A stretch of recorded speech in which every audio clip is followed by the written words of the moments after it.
this is Christina Barton. You're watching Black Tea News.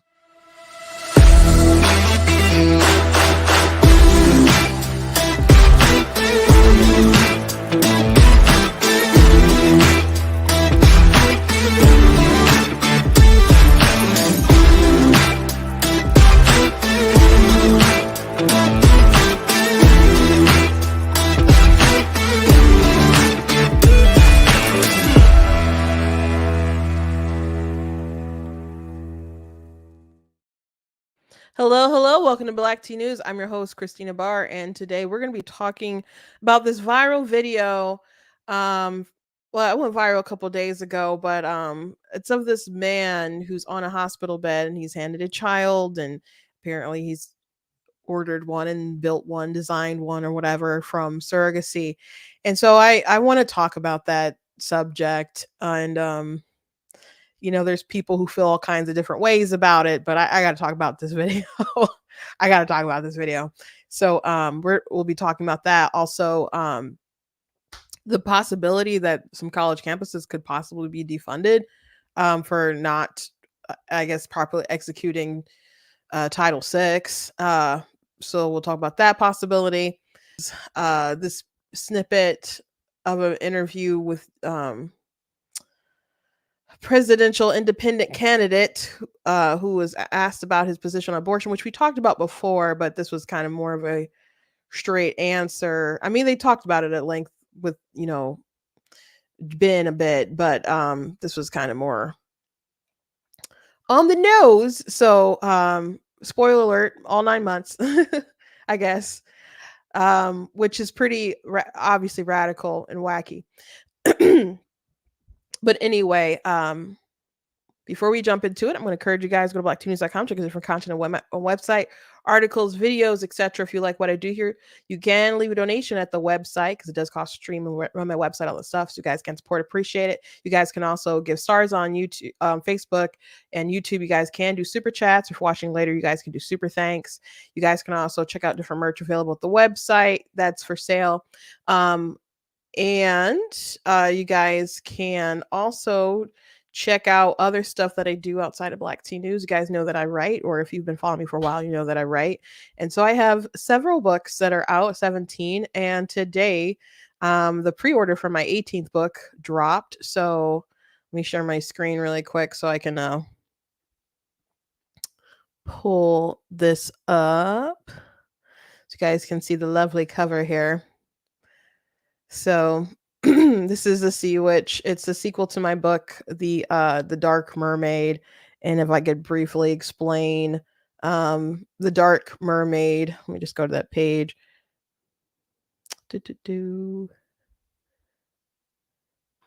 I built my website too, FYI.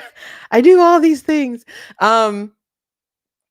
So in The Dark Mermaid, it has elements of like the original story, and also you can see, I guess, Easter eggs or things that are similar to the original Disney film in both books, in the Dark Mermaid, and I think even more so even in the Sea Witch book.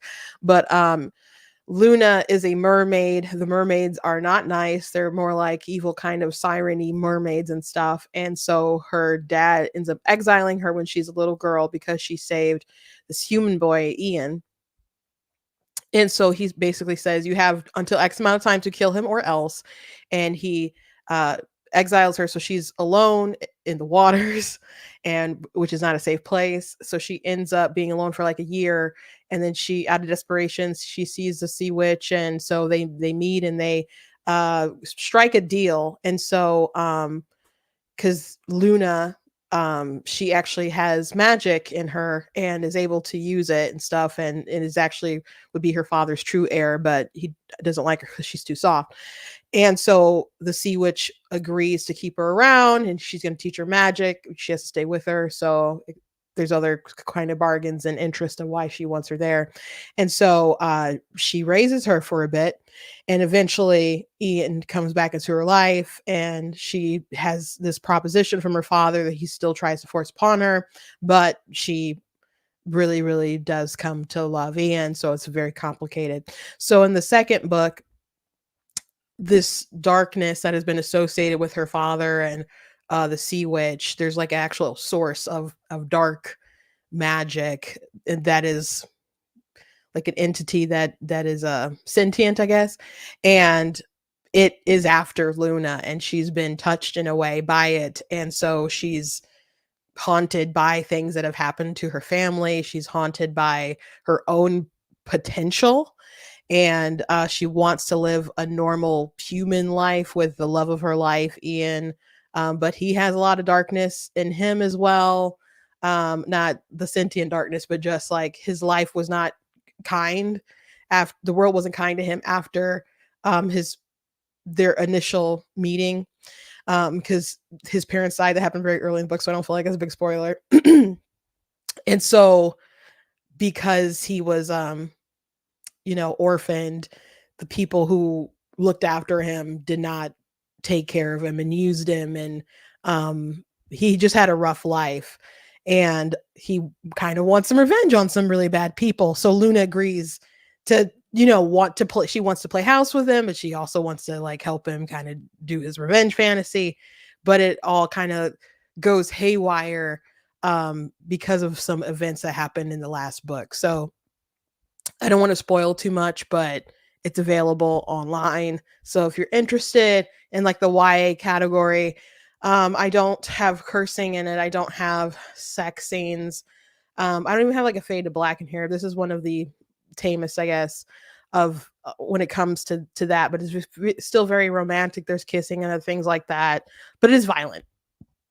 It is violent, and it is dark. So a lot of my books, I guess all of them, really deal with the struggles of humanity and fighting that darker side and choosing to walk the better path, even though it's very hard, very difficult. So that's what Luna has to do, even though she's very, very tempted at times. So I encourage you guys to check it out if you're interested. And if you're not terribly interested, but you want to support, I appreciate that too. So The Dark Mermaid is available and has been available for a while. But you guys can go check out The Dark Mermaid and read that and get the paperback, or you get the ebook.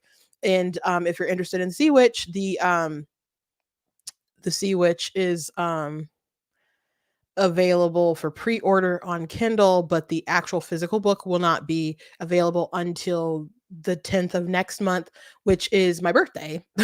So if you want that paperback, I encourage you to look out for it, and I will be talking about it. So that's what's going on in my world. Let me see if I can get you guys a bigger picture, because in my website it doesn't really let you pop out stuff. And let me go to my Facebook really quick, my Ninja Dust page, so you guys can see a bigger photo.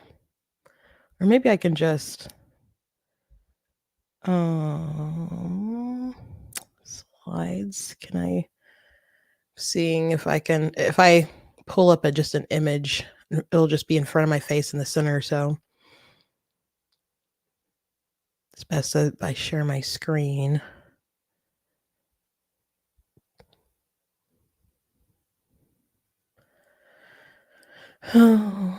Seeing if I can let me make it full screen and make this a little bigger. There. I think you guys can see that a little bigger. So anyway, that's my book cover. That's what I got going on in my life. So I'm very excited. Thank you guys for entertaining me as I talk about it. And I will be talking about it quite a bit. So anyway, let's talk about the news of the day. So first things first, I want to show you guys this video that went viral, and it's of this man, and I've seen this happen a bit. And it's a trans man, and he has a baby that's being placed on his chest. And I hope it's a joke, but I hope that, but I don't know. It's a sick joke, I think. But here we go. Oh no, I'll put it back on. I know, but He went right. Oh, and she took.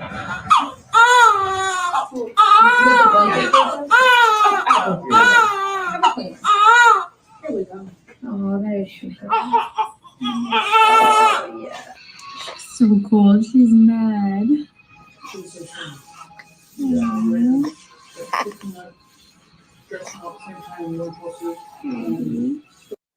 People have like just zoomed in on this image here of this little baby trembling here. Like, maybe that's a kid who wants her mama, who's used to mommy's voice, used to living in mommy, still has that desire of that connection that is so maternal. It's so instinctual. And when these babies are born, they give them to the person who has purchased. And I don't know what's the case with usually it's one of these people um are usually biologically related. But here's the issue here. I believe, and people when people talk about these situations, they're like, you guys are just sounds like you're homophobic.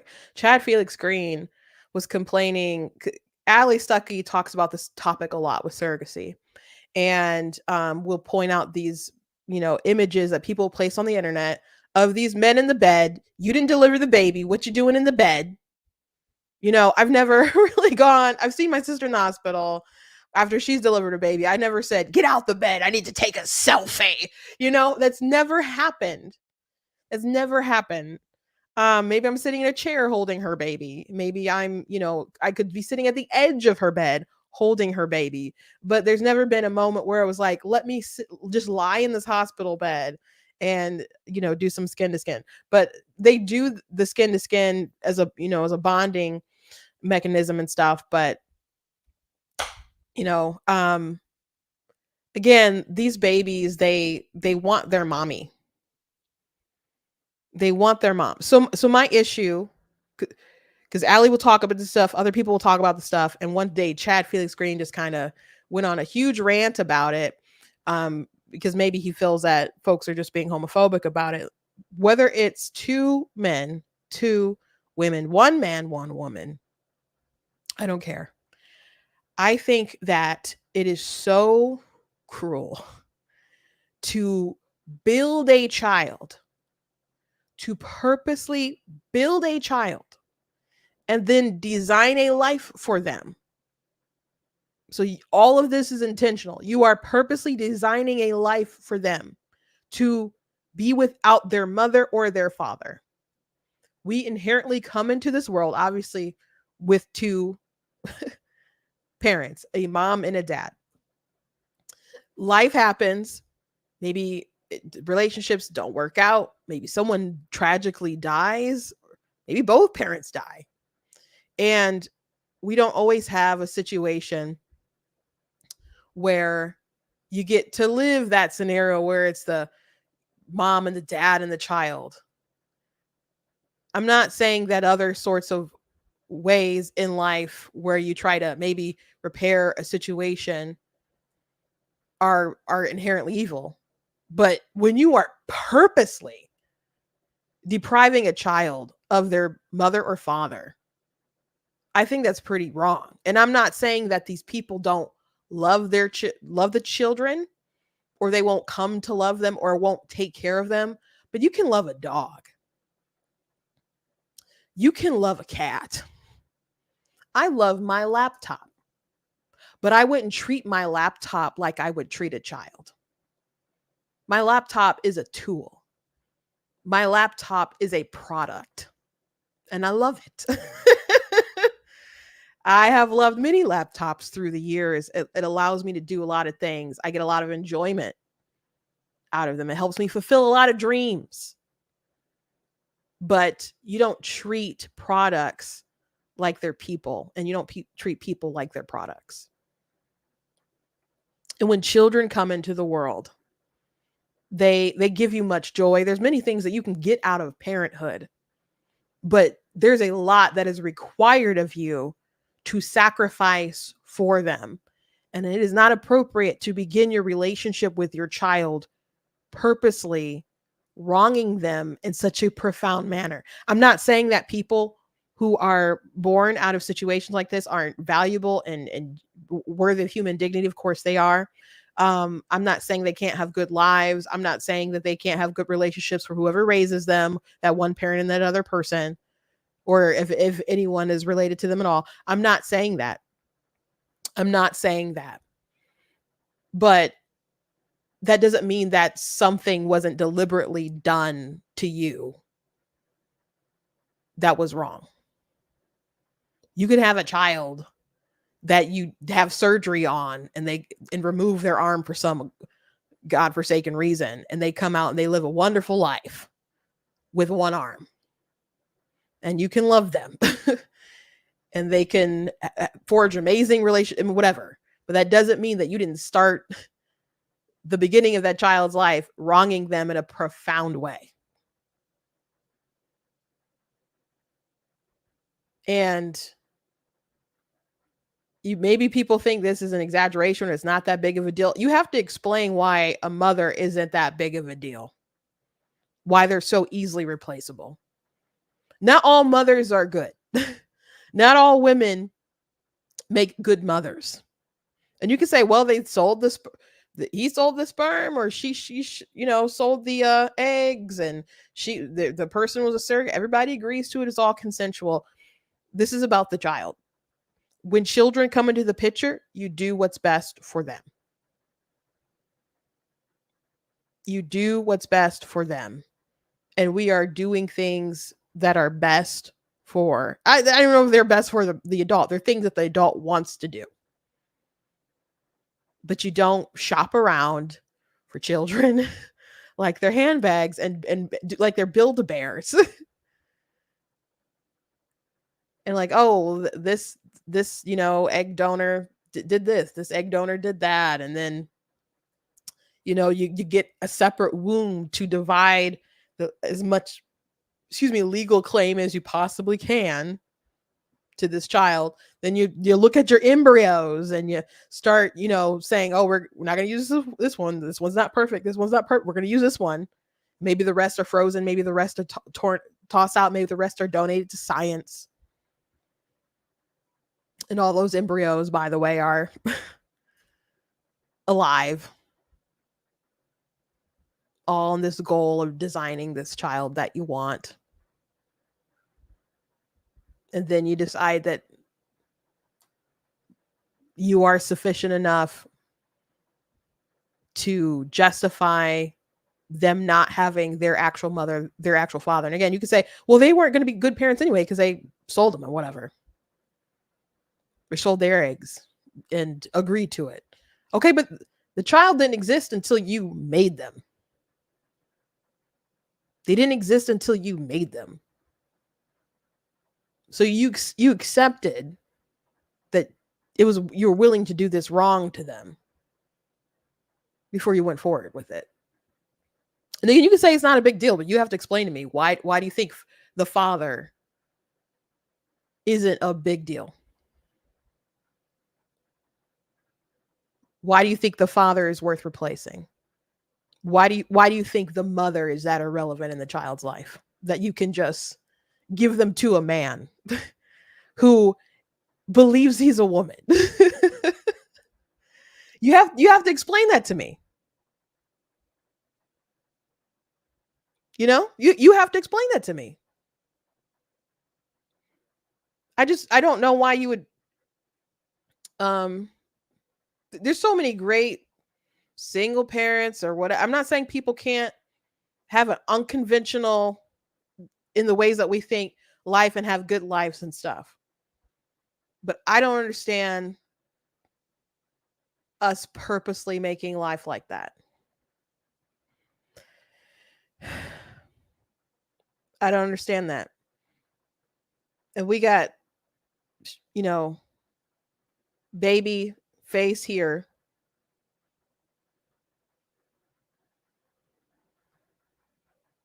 with the trembling here versus some other videos. Let me of just babies like instantly being soothed because they recognize that voice of that mommy.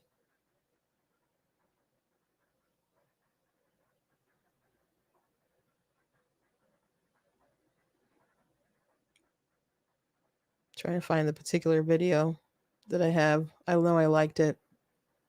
There's a couple, but and some people asked Allie like, well, what about in situations where they're just trying to help the a couple who can't conceive and they use a donor like that, and it still runs the you know the separation of that person who carried the baby. So I don't know what all kind of issues may or may not arise from that. People say there's all kind of psychological stuff, but I don't know if how much data we do or don't have. We're kind of diving into some interesting waters with all this stuff, but this is it.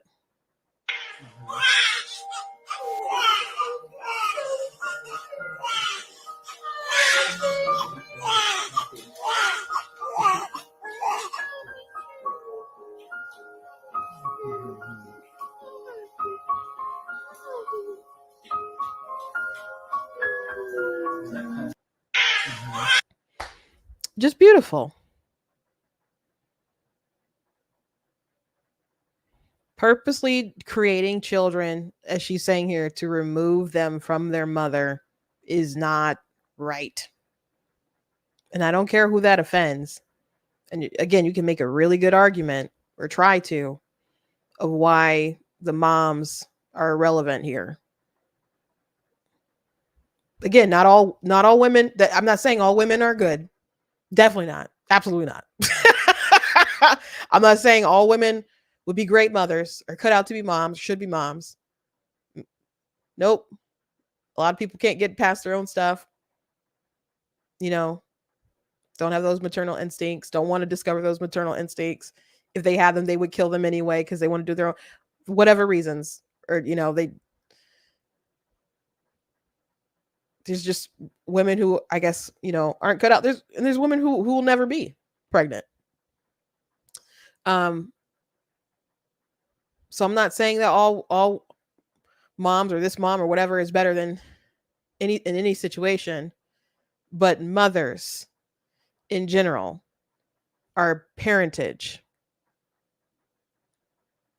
People go their whole lives as some people who are adopted have great parents and they find out that they're adopted, they still have questions. There's just a longing for that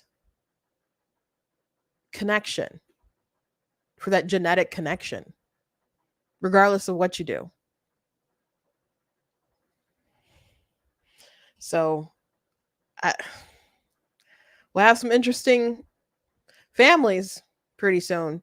But do you think it's strange that a dude, like a single dude, there's no regulations or restrictions and they can just, and then they'll just have a baby? Like I immediately thought of like Carrie Lake saying there shouldn't be any restrictions with the surrogacy stuff. I'm like, none, even like there's no mental health checks. And again, like, people who I guess you don't need to have a mental health check before you naturally conceive and have a child. But this is something that we're doing in a lab at the expense for a lot of other children who are being killed in the process of the surrogacy stuff. Because there's a lot of embryos that are either frozen or destroyed. So there's just a lot of ethical issues going on here. Really a lot of ethical issues. I remember when a Guy Benson from Fox News, he announced his birth of his child. I assume he's a dad and his husband is not related, but it's one way or the other. And so he just wouldn't tolerate. There's plenty of people who congratulated him, especially even people on the right, colleagues and so on. But a lot of people had a lot of things to say. And he's like, I'm not going to tolerate, anybody talking about my child. It's like, no, people aren't talking about your child. People are talking about what you've done to your child and the costs that you made them pay in order for you to have your child. And again, not saying that he won't treat the baby good and won't be a good dad, but it still wasn't right. And he didn't want anyone, to talk about it. And when people just kind of let it go. But, he these folks post on social media. He did an interview with like the Advocate, I think, magazine and stuff. So, you wanted your press, you wanted your praise, and you wanted your high fives about it. And you've couldn't conceive, obviously, because you have unnatural, well,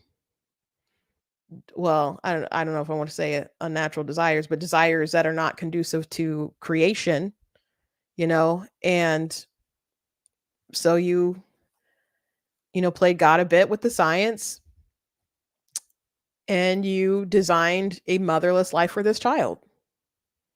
I just can't get behind that. I can't.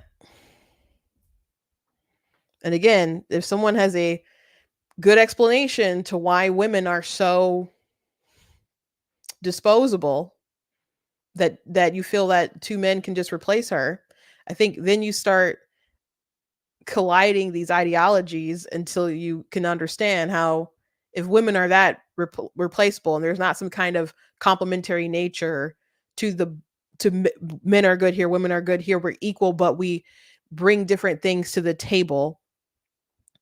It's not hard to see how people can believe that they're just roles, and there are things that men can be women if they want to, because it's just, I don't know, a dress that they can slip into.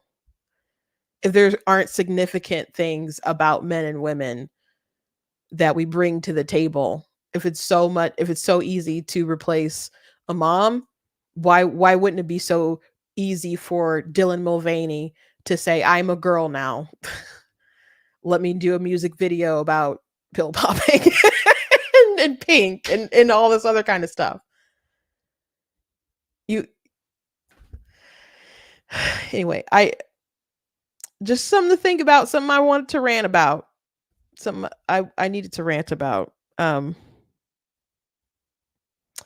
Anyway, let's move on. I want to talk about the snippet of RFK Jr. And this is a short clip from an interview where he clarifies how late he believes abortion should be allowed to. And it's late, guys. It's late. So it's really so he comes off sometimes like he's so different, and he's different on a few issues or whatever. But at the end of the day, he's still very much a Democrat. He votes with them, pretty locked up, and, is what it is.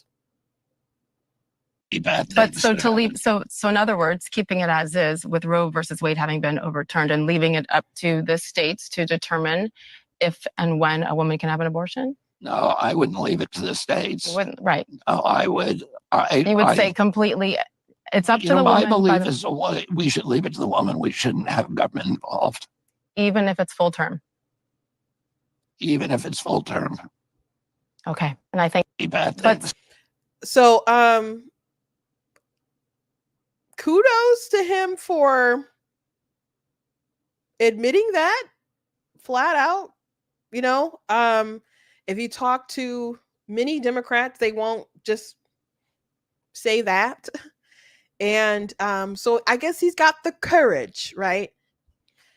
So full term. A lot of Democrats, though, take comfort in the fact that many women wouldn't dare do that. They wouldn't have an abortion that late, or they believe that if women would have abortions really late, it's because of their really tragic circumstances. And that's not the case. I mean, it's sometimes the case, but But sometimes it's not like, oh, that we found out the baby doesn't have a brain and yet it's still growing for some reason. Sometimes it's like, oh, we found out our baby has Down syndrome. There was a case where there was some surrogates, or was someone had a baby through surrogacy, and no, it wasn't surrogacy. I'm sorry. It was IVF, I think. And the wrong embryos were implanted. So once they found out that the wrong baby was in them, they aborted the baby. And it was late. It was a pretty late abortion. That's really wild to me. Like, I know that's not your blood child. And obviously there was a screw up there with the clinic, but to be growing a human being and being like, oh shoot, someone you plan to love, you probably sang to, probably had, baby showers, buying clothes, crib, and all that stuff. And you want a child so bad. That's why you pay all this money, right? And then you find out, oh, dang, they made a boo-boo. So the baby. Pretty crazy story. It doesn't happen every day, I would assume. But should someone have been allowed to do that is a question. I wouldn't say that's a great reason. Some people don't find out that they're pregnant until really late. Some people, their circumstances change. Maybe they couldn't afford the abortion before, really, and now they can. There's been stories like that, and they do it relatively late. Some people can't make up their mind till pretty late. And it's just really that simple. Maybe not full term, like, oh, I just made up my mind, Well, I don't know. That could have been the case with Kermit Gosnell was killing babies like in the 30th week. So there's women who would do it for non-tragic reasons. But his position is that the government should not be getting involved, and he believes in medical freedom, or at least that's what he claims. So my issue, and I already said this in a video, so I won't try to harp on this too long. I'll try. My issue is that the government exists to protect our inalienable rights. That's their purpose. So if the right to life applies to the fetus, and you're going to have to explain why it doesn't, and them not being born isn't really a good one, though I hear that all the time. You have to explain why they're not persons. And you can say, oh, this because they can't survive on their own. Who the heck really can in this society? But your newborn certainly can't. And like, well, no, it's different with your body being able to take care of itself versus needing your newborn cannot take care of themselves. They cannot feed themselves. They cannot, clothe themselves or whatever. They will cry themselves to death if you do not issue some kind of care. Well, someone else can take care of them. It doesn't have to be the mother. Oh, okay. So if the child needs their mother, they don't deserve to live. That's a heck of an ethic. I don't think that's how we should define personhood. So that's really the question that needs to be asked and answered legitimately. But if you are the government, and he is a senator, and he wants to be president, you're going to have to explain what you even think your role of government is. Because to me, this is like really surrendering and betraying a really legitimate reason why you do exist. Banning stoves and a bunch of other dumb stuff, I wouldn't say is the thing that's like should be a top priority, right? Making sure that there's equal treatment under the law and protecting life and pursuing justice when people violate those rights, that's a role of government. So there's definitely incentive for the government to say, hey, if you do kill this child, there will be justice for that child that you slew. And you are not entitled to tools and resources to kill that individual. And you can say, well, women will do it anyway. a lot of crime happens because people want to do it anyway. And they face repercussions for those. If that's the route women want to go, okay. I think most people would not choose to face those consequences. And if you're like, well, what about all these women having children? According to the Turnaway study, which there's a lot of problems with the study, but the media loves it because they keep quoting things that they love about it. But it also revealed something, that 96% of women who are turned away from abortion don't regret not killing their kid. And like a third of them are glad that they were turned away and didn't kill the kid within like a week. So if 1 week could make the difference between life and death, and like 96% of women would be glad that they didn't make that choice, I don't see how it's responsible for the government to just be like, no, hands off. We can't protect these lives. And just deferring, saying it's a woman's body, it's a woman's choice. They don't believe that in so many scenarios. I can't just make a choice to go harm someone because I'm a woman and I'm using my body. I can't just choose to exercise my body autonomy by putting my hands around your throat and choking the living daylights out of you. I've crossed the threshold to where I'm committing harm against someone else. This isn't hard. This isn't hard. I'm not saying pregnancy isn't difficult, and there's outside circumstances that make it really difficult to deal with the pregnancy or to deal with parenthood afterwards. However,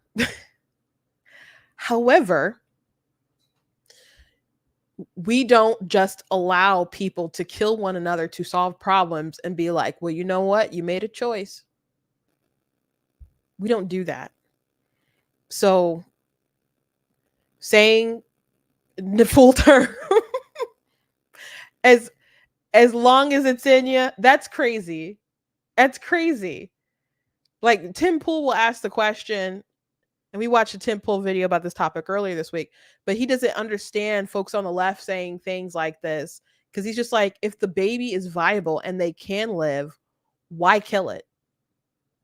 It doesn't make any sense to him. But the reason is because it's still in their body, and they can, if that's their ethic, as long as it's inside. But you might be saying, well, if it's just a body autonomy issue and the baby can, why not just induce the labor? Because it's deeper than that. And people act like there's no kind of malice associated with the abortion. And that's not really true. There was an article that was out about artificial wombs and different rights that people would have to get before they perfect them. Because with artificial wombs, pro-lifers are all like, oh, with artificial wombs is going to end the abortion debate. Excuse me, because all these people who are like, oh, I don't want it in my body. It's like, okay, you don't want it in your body, but we can just transfer the embryo into the artificial womb, and then that will protect the child and they can grow, and then we can get them adopted, etc. And it's deeper than simply, I don't want the baby in me right now. So Secular Life pointed this out, but some time ago. But the clip from that piece is, there is a real risk that future legislation, especially in conservative communities, states and countries, will fully prohibit abortion once ectogenesis becomes available, though ectogenesis would make it possible to avoid pregnancy without ending the fetus's life. Such as outcome is not necessarily a positive form from a feminist point of view. The reality is that some women who choose abortion do so not only to end the pregnancy, preserving bodily autonomy, but also to avoid becoming a biological mother. Ectogenesis would still make her a biological mother against her will, and using it as an alternative to traditional abortion could therefore violate her reproductive autonomy. It's not about bodily autonomy. I'm not, maybe for some, well, no, that's just the flex. It's just the reason. That's not the reason why women have abortions. It's the excuse to why they think they're justified in having one. But the reasons are usually involve money. Like, I don't feel like I can afford it, which some people are destitute. A lot of people who don't have a lot of money make life work, find ways to make it work regardless, and they're very resilient and resourceful. But some people might say that and they have money, they just don't want to spend it on a kid. They don't want to budget in that kind of way. They just want to, and maybe they want a child, but they just want to have it when they're a little more financially sound, or people, they don't want to raise a child alone. Usually it's about preserving one's lifestyle, not their life. And again, we don't solve problems in our life that way. We only allow that with abortion, that you can solve your problem via killing someone.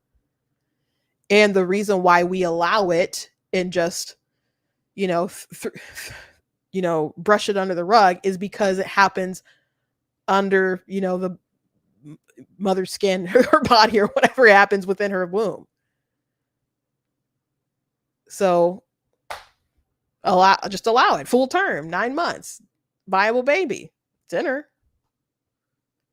But if you get to this case where you have the wombs, artificial wombs, they're going to be in a pickle. And guess what? They're still going to want abortion to be available. And I didn't need this study or whatever, or paper, whatever it was, to let me know that, because I've had conversations with women about, like, well, why didn't you just put them up for adoption? And because I don't want a kid out there somewhere. And they think about, what do they look like? Where are they? What are they doing? They don't want that sort of burden. So they just rather be like, I put it in the ground. And I guess maybe deal with that sort of grief. Maybe they assume they're not going to have those moments, but many women do, even pro-choice women,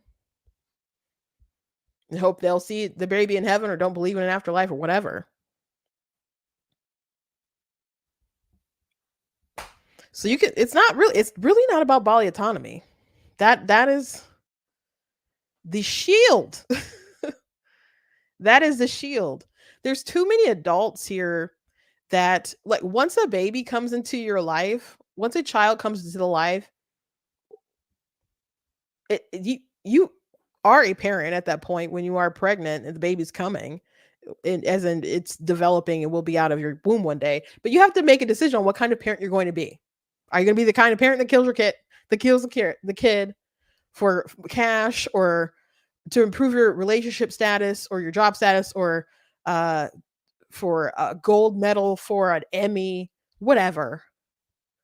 If that's the sort of life that you want, and that's what kind of message you want to send out to the world and to your kids, I guess it is what it is. It shouldn't be legal, but it is the case right now.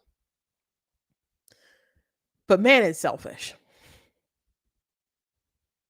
It is selfish.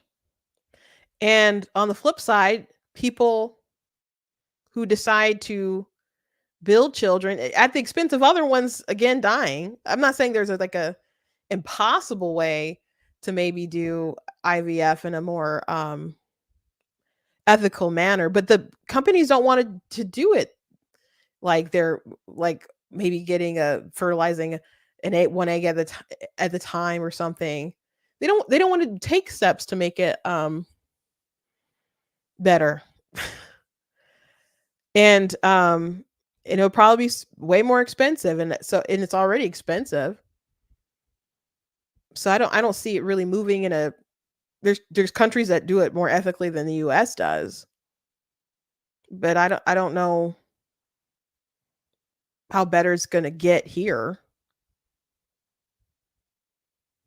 But as beautiful as as families are, at what cost? At what cost do you need society or your children to pay to appease you? Children are a beautiful thing. I would like to get married and have, kids. I really, really love my nieces and my nephews. But your life, you have to dedicate so much to them. It's about giving to them so they can grow up and be prepared and build a better world. It's not about you using them to coddle your ego or whatever. At what cost are we doing some of this stuff? By the way, I talked about this before, but there's a case going on in New York where there's 2 gay men who are suing New York because they want the state to pay for their IVF like they pay for women, and like a man and a woman. Well, just a woman. If it's a woman, they will pay for fertility treatment and stuff. So they want IVF to be covered for them. They're men, though. There's nothing wrong with 2 men not being able to conceive a child. That's nature. Whether you want to say it's evolution, what evolution decided, they decided that 2 men should not be able to conceive and 2 women should not be able to conceive, or you say it's intelligent design, and God made it so that men and women need to conceive and the other forms of people can't. So if you decide to use technology to help you there, you are not entitled to extra money and privileges as if a man was a woman and your lack of a womb is some kind of defect. If you want that baby, you pay it out of pocket, bro. You pay it out of pocket. So we'll see how that crazy lawsuit goes. And I don't know how far it would go. I would assume it would make some things worse before they got better, but we'll see. We'll see. We'll follow it. We'll follow it. Last thing I want to mention before I let you guys go is that Congress is maybe considering, I guess they've been talking about it, but not funding these colleges that are not living up to Title VI. Now, there's conversations about, well, I guess we can have a conversation about Title VI and whether we should be keeping Title VI at all, but they are supposed to be not allowing this hostile environment to persist, yet they are. So here's Speaker Johnson. He's on CNBC, asked about this subject. So I'm going to play this clip here. Could a bill pass to defund some of these colleges? I don't think that could pass, given the support that the protesters have in certain parts of Congress. Well, we're going to find that out because, as you know, last week, a week and a half ago, we launched a whole of the House effort, whole of Congress effort. We have 6 committees of jurisdiction, everything from the Ways and Means to the Science, Space, and Technology Committee that are looking at every angle of that. We are deeply concerned about this idea that the Ivy Leagues and these other universities receive billions of dollars of taxpayer funds every year. This is the precious treasure of American taxpayers. They don't deserve it if they can't uphold the basic constitutional rights and the security and safety of their students. And some of them are unwilling to do that. They have demonstrated that. They are kowtowing to the violent protests, and they are ignoring the rights and the civil rights of their students who pay tuition and deserve and have the freedom and the right to go to class unimpeded and unafraid. And so that's the problem. So Congress is looking at that. We're looking at the funding streams. We're looking at the generous tax benefits that their endowments enjoy at these big universities, and also these foreign student visas. If you come over here and you're an aspiring terrorist, you don't deserve to be on an American campus. You don't deserve to be there threatening your Jewish classmates and peers just because of who they are. And we've got to get down to the bottom of that. I think there's a big appetite on both sides of the aisle here to address that. And I think that's something the American people will stand and applaud. Could a bill? Sorry, I didn't mean to repeat it. So I wonder how far that would go if they're really going to push that through. He's right that there would be bipartisan support on that, whether Biden will sign that or whether they'll get like enough votes in the Senate and stuff to push that through. I imagine they could get something through the House. I don't know about the we'll see about the Senate, but I don't know. Excuse me, what Biden will sign, and even if he signs something, who knows if he will go through with it. Because apparently he gets to pick and choose, or thinks he gets to pick and choose after he signs bills or whatever. But if they are not going to live up to Title VI and protect this environment and make it better for these Jewish students, etc., then yeah, I think again we could have a conversation about Title VI, but it is what it is right now. So if they're not going to uphold it, by all means, you could take away their funds.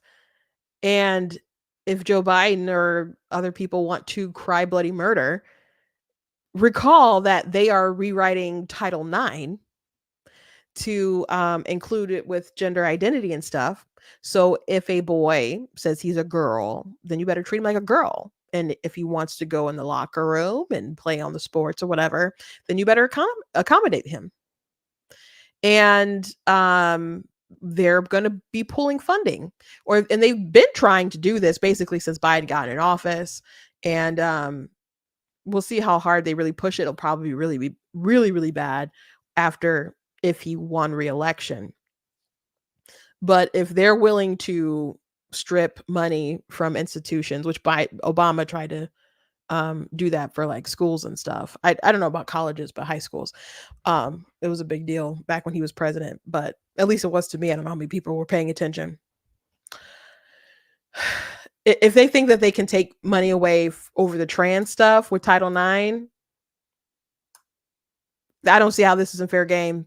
Much better case. Much better case. So we'll see with what they're gonna do.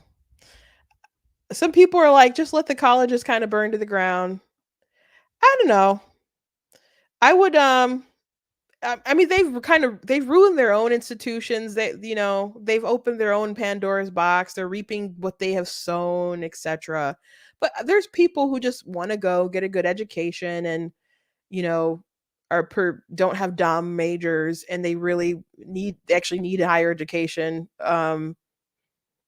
Perhaps really benefit from a college, and they want to be engineers or physicists or whatever. And it's really hard for them to study while there's people outside on the lawns screaming globalize and fatata and all this other stuff, river to the sea. And they're just trying to live their life. And, don't they deserve for some kind of order to be restored? And you could say, well, they shouldn't have gone to the woke college. They're just trying to make the best for their future. And unfortunately, maybe they made a mistake, and they're paying a lot of money for it too. So if I was in that situation, I wouldn't want people cheering like, let's just all let it burn to the ground. I'd be like, I'd really like to go to my graduation, and I like some peace and quiet while I take my final. That's that's if I was in their situation, I definitely wouldn't be out there protesting and doing all that crazy stuff and living in a encampment. I would be very annoyed with all the people doing all that stuff. I'd be so mad. I'd be livid. I'd be livid. Mad enough to throw hands. I'm not saying I would throw hands. Definitely mad enough to do it though. I took my education pretty seriously. So if people were ruining my graduation and all this stuff, I'd be mad. I'd be really mad. So it really sucks that there's so many people who are not even students at these universities participating in all this stuff. You have like professional protesters that go to this crap, or some of them are, rich, fun, trust fund people, not even children, but adults coming to enjoy the ruckus. And there's normal people trying to live their life and have an education and go have a career so they can pay off all the debt they've, incurred over the years.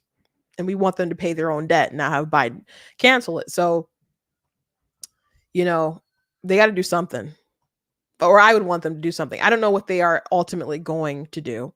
If I was Biden, I would want all this stuff knocked off, but he's a weird guy. Yesterday I talked about not knowing whether Biden was,